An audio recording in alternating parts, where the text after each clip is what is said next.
ওয়াকফ নিয়ে অশান্তির আগুন জঙ্গিপুরের পর ছড়াচ্ছে সুতিতে। বিক্ষিপ্ত বিচ্ছিন্ন ঘটনার খবর মিলেছে বিভিন্ন জায়গা থেকে। এর মধ্যে প্রাণ বাঁচাতে দোকানের মধ্যে পুলিশের লুকিয়ে থাকার ভিডিও সোশ্যাল মিডিয়ায় ভাইরাল হয়েছে। ওয়াকফ বিরোধিতায় অগ্নিগর্ভ জঙ্গিপুর বুধবার সকাল থেকেই থমথমে, কিন্তু বেলা বাড়তেই নতুন করে উত্তেজনা ছড়ায় মুর্শিদাবাদের সুতি সহ বিস্তীর্ণ এলাকায়। 163 ধারা জারি থাকা সত্ত্বেও রণক্ষেত্রের চেহারা নিয়েছে সুতি এলাকা। এদিকে মঙ্গলবার ওয়াকফ বিরোধিতায় অগ্নিগর্ভ পরিস্থিতিতে প্রাণ বাঁচাতে দোকানে আশ্রয় নিয়েছিল পুলিশ। তারা গিয়ে দোকানে ঢুকে শাটার নামিয়ে দেয় পুলিশ। ব্যবসায়ীদের কাছে হাত জোড় করে প্রাণ ভিক্ষা চেয়েছিলেন উর্দিধারীরা।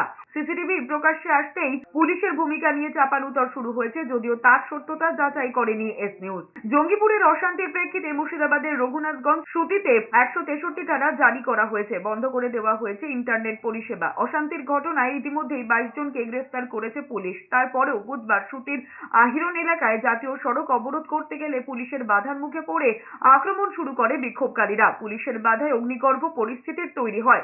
লাঠিচার্জ করে পুলিশ। এদিকে ওয়াকফ বিরোধিতার আঁচ সুতিতেও। বুধবার টায়ার জ্বালিয়ে 12 নম্বর জাতীয় সড়ক অবরোধ করলে বাধা দেয় পুলিশ। অবরোধকারীদের তুলতে গেলে পরিস্থিতি ধুন্ধুমার হয়ে ওঠে। হঠাৎ গেলে পুলিশকে লক্ষ্য করে ইট ছোড়ে বিক্ষোভকারীরা। পাল্টা লাঠিচার্জ, কাঁদানে গ্যাসের সেল ফাটায় পুলিশও। ওয়াকফ আইনের বিরোধিতায় মিছিল হয়েছে উত্তর দিনাজপুরের ইসলামপুরেও।